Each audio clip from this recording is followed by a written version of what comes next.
لە دوای 16 ئۆکتۆبەرەوە بە بڕیاری حزبی کورد زیاتر لە 25 پۆستی ئیداری و ئەمنی لە کەرکووک و ناوچە دابڕاوەکان بەجێهێشتووە و ئێستا بە وەکالەت لەلایەن عەرەب و تورکمانەکانەوە بەڕێوە دەبرێن. سەرۆکی کوتلەی یەکێتی لە ئەنجومەنی پارێزگای کەرکووک دەڵێت ئەو کەسانەی دام و دەستگاکانیان بەجێهێشتووە بەشێکیان موچەکانیان وەکو خۆی وەردەگرن و بە بیانووی مەترسی ناچنەوە دام و دەستگا و دەوامەکانیان، بۆیە دەبێ ئەو کەسانە سزا بدرێن کە ئەو پۆستانەیان چۆڵ کردووە.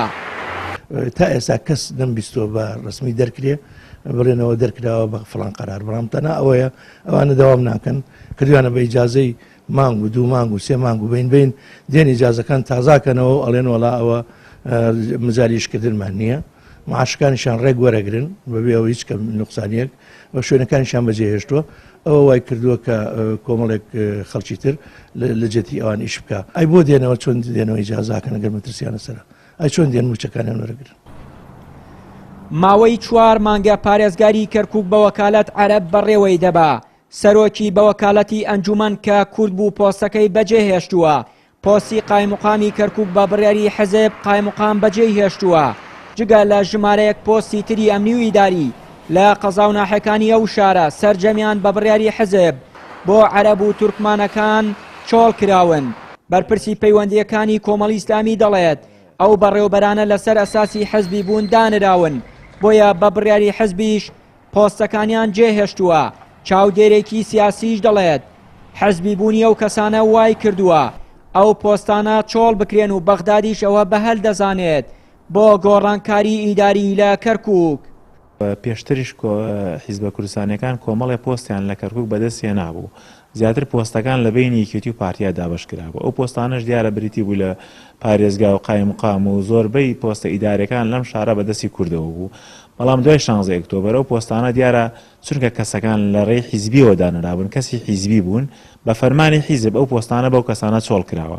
دیارە جێگرەکانیان ئەو کەسانە یا تورکمان بوونە یا عەرەب بوونە، وێ بەڕاستی ئەوە زیانی گەوری لە کورداوە و ئەو کەسانش کە دانرابوون پێشتر هەمووی کەسی حیزبی بوون لەانی پارتیویکی دانرابوون. ئێستاش ئەو قەزیەیە زەرێکی زۆری لە کورداوە لەم شارەیە. پڕکردنەوەی پۆستە ئیداری و ئەمنیەکانی شاری کەرکووک لەسەر ئەساسی لێهاتووی بڕوانامە نەبووە، لەسەر ئەساسی ئینتیمای حیزبی و کارکردن بۆ حیزب بووە و زۆرێک لەو بەڕێوەبەرانە بە تایبەتی ئەمنیەکان کاتێک کە حیزب داینا بۆ جێبەجێکردن ئەجیندای حیزب بووە. بۆیە ئێستاش کاتێک کە ئەجیندای حیزب و بەرژەوەندی حیزب ئەوە دەخوازێ زۆرێک لەو بەرپرسە ئەمنیانە پۆستەکانیان چۆڵکەن بۆ جێبەجێکردنی بڕیاری حیزب، فراغێک دروست دەبێ، حکوومەتی بەغدا ئەم فراغە دەقۆزێتەوە، پڕی دەکاتەوە بنەتەوەکانی ترکەوەتا ئەمڕۆ زۆرێک لەو پۆستە ئەمنیانە و زۆرێک لەو پۆستە ئیداریانە کوشتەی دەستی بەرژەوەندی حیزبی لایەنە سیاسی کوردەکان بە تایبەتی هەردوو حیزب بوو.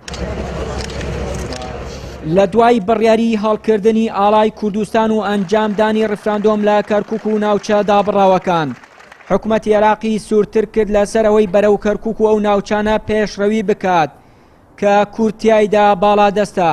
بۆیە کورد جگە لەوەی ژمارەیەک پۆستی ئیداری و ئەمنی لەدەستدا لە 150 خاکی کوردستانیشی لەدەستدا کە لە دوای ساڵی 2014 هاتنی داعش بە خوێنی سەدان پێشمەرگە کۆنتڕۆلی کردوبوون و ئەو ڕیسەی کە کورد دروستی کردبوو لە ماوەی 24 کاتژمێردا لەو ناوچانە کرایەوە بەخووری. چیانووری کەناڵی ئاسمانی پەیام، کەرکووک.